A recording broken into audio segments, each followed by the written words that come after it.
भगवान होने में कमी नहीं पड़ती, मगर हम बड़े कंजूस हैं, हम सोचते हैं इसमें झंझट है। इसलिए ईसाई कहता है सिर्फ कृष्ण, क्राइस्ट भगवान है, कृष्ण नहीं। और हिंदू कहता कृष्ण भगवान है, महावीर नहीं। और जैन कहता महावीर भगवान है और बुद्ध नहीं। क्योंकि सबको ऐसा लगता है कि बहुत भगवान हो गए तो अपने भगवान की भगवत्ता कुछ कम हो जाएगी। कंजूसों का हिसाब है। वो सोचते हैं इतने भगवान हो गए तो स्वभावतः भगवत्ता डायल्यूट हो जाएगी, उसकी मात्रा कम कम हो जाएगी, बूंद बूंद रह गई। अपने ही भगवान सिर्फ भगवान होते तो पूरा सागर होते। अब इतने हो गए तो बस बह रहे हैं छोटे मोटे झरने की भांति, फिर सागर कहां। इस डर के कारण सारे धर्म एक मूढ़तापूर्ण बात में उलझ गए कि जो हमारा है बस वही सच, बाकी सब झूठ। तुमने कृष्ण के देखा, सब गोपियों के साथ नाचते, वो बड़ा प्रतीक चित्र है। वो ये कह रहा है कि जितनी चेतनाएं हैं इस जगत में उतनी भगवत्ताएं हो सकती हैं। भगवान अनंत है, भगवत्ताएं अनंत हो सकती हैं। तुमने उपनिषद का वचन सुना, उस पूर्ण से पूर्ण को भी निकाल लो तो भी पीछे पूर्ण ही शेष रह जाता है। बुद्ध के भगवान होने से भगवान कुछ कम नहीं हो गया कि अब जो भगवान होगा उसको कुछ कम मात्रा में भगवत्ता मिलेगी। भगवान उतना का ही उतना है। सारी कला तुम्हारे शून्य होने की है। तुम शून्य हुए कि तुम पूर्ण से भरे, फिर जितने शून्य होंगे उतने पूर्ण से भर जाएंगे। ये सारा जगत भगवान से सरोबोर है, इसमें कोई और जगह ही नहीं, भगवान ही भगवान भरा हुआ है। और जब तुम्हें पता नहीं है तब भी भगवान तुम्हारे भीतर मौजूद है, सिर्फ पता नहीं है। सारी बात इतनी है कि तुम्हें लौट के दिखाई पड़ जाए। न तो तपश्चर्या की जरूरत है, न किसी गोरख धंधे में पड़ने की। तत् भावात बल्लवी नाम, उस प्यारे को पाना है। बस एक बात कर लो, अपने को मिटा दो, उसके भाव को निमंत्रण दे दो। भक्त्या जानाति इति चेतना अभिज्ञप्तया सहायात। यदि ऐसा कहो कि भक्ति से ही ज्ञान का उदय होता है तो ऐसा नहीं है, क्योंकि ज्ञान भक्ति की सहायता किया करता है। कुछ लोग सोचते हैं, सांडिल्य कहते हैं, शंका उठाते हैं कि कुछ लोग सोचते हैं, कुछ लोगों ने कहा भी है कि भक्त को ही असली ज्ञान होता है। सांडिल्य कहते हैं ज्ञानी को तो भक्ति होती ही नहीं।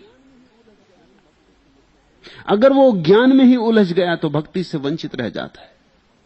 हां, ज्ञानी अगर समझदार हो, और ज्ञानी कम ही समझदार होते,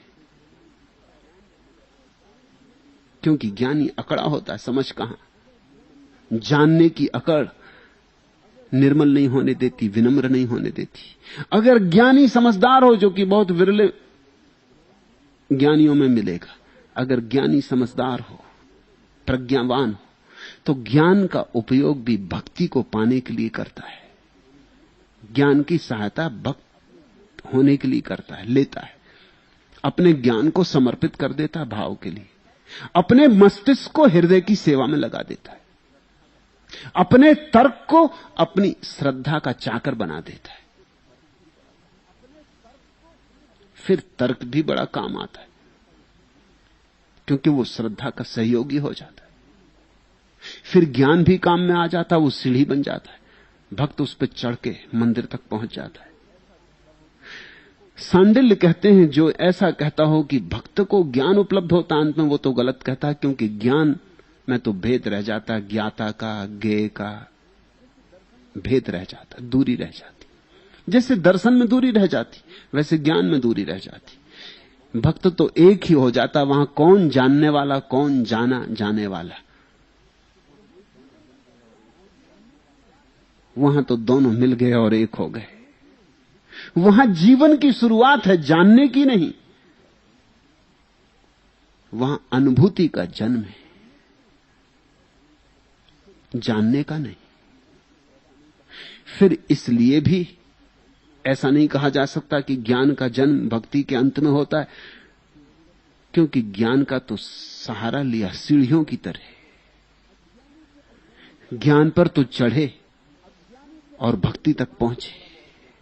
अज्ञानी से अज्ञानी के पास भी थोड़ा बहुत ज्ञान है, नहीं तो वो कभी का ज्ञानी हो गया होता। अज्ञानी के पास भी थोड़ा ना बहुत ज्ञान है, वही अटका रहा है। अज्ञान नहीं अटका रहा, ज्ञान अटका रहा है। तुमने ऐसा अज्ञानी देखा जो कहे मैं पूर्ण अज्ञानी? अगर ऐसा अज्ञानी तुम्हें मिल जाए, उसके चरण पकड़ लेना, क्योंकि वो तो ज्ञान को उपलब्ध हो गया जो कह दे मैं पूर्ण अज्ञानी। लाओत्सु ने कहा है कि मेरी हालत महामूढ़ जैसी, जैसे मूढ़ों की खोपड़ी खाली होती ऐसी मेरी। अज्ञानी भी दंभ करता है कि मैं जानता हूं, हो सकता है तुमसे कम जानता हूं, लेकिन जानता हूं। मात्रा का भेद होगा, गुण का भेद नहीं। पंडित में और मूर्ख में मात्रा का भेद होता है, गुण का भेद नहीं होता। मूर्ख थोड़ा कम पंडित है, पंडित थोड़ा कम मूर्ख है, बस इतनी फर्क होता है। एक ही सीढ़ी पर है, एक जरा आगे एक जरा पीछे।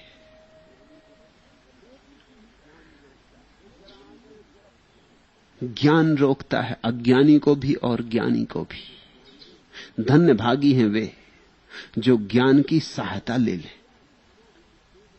जो ज्ञान की सीढ़ियां बना ले। भक्त्या जानाति इति चेवना अभिगप्त्या सहायात। भक्ति के अंत में ज्ञान नहीं है, भक्ति के शुरू में ही जो ज्ञान है उसकी सीढ़ियां बना लेनी, सहायता ले लेनी। सीढ़ियों पर चढ़ के जब तुम मंदिर में पहुंचोगे तो भगवान मिलेगा, और सीढ़ियां नहीं मिलेंगी। नहीं तो मंदिर में पहुंचे ही नहीं अगर और सीढ़ियां मिले। ज्ञान तो सहयोगी हो सकता है, ज्यादा से ज्यादा अंतिम लक्ष्य नहीं हो सकता। ज्ञान साधन हो सकता है, साध्य नहीं हो सकता। तुम कोई चीज जानना चाहते हो क्योंकि तुम कुछ और पाना चाहते हो। ज्ञान अपने आप में साध्य नहीं है, उपकरण है। भक्ति साध्य है। जैसे समझो तुम धन कमाना चाहते हो, कोई पूछे कि धन किस लिए, तो तुम उत्तर दे सकते हो कि ताकि आराम से रह सकूं। कोई पूछे आराम से किस लिए रहना चाहते हो, तो तुम कहोगे ताकि मैं प्रेम कर सकूं, अपने बच्चे, अपनी पत्नी। लेकिन कोई तुमसे पूछे कि प्रेम किस लिए करना चाहते हो, तो तुम अटक जाओगे, तुम उत्तर न दे पाओगे। और जो उत्तर दे दे वो प्रेम को जानता ही नहीं। तुम कहोगे प्रेम तो प्रेम के लिए, धन किसी चीज के लिए, पद किसी चीज के लिए, ज्ञान किसी चीज के लिए, लेकिन प्रेम, प्रेम गंतव्य है। प्रेम अपने आप में अपना साध्य है। भक्ति तो प्रेम की पराकाष्ठा है। इसलिए भक्ति के बाद और कोई फल नहीं है, भक्ति तो स्वयं फल है। और सब खाद बन जाए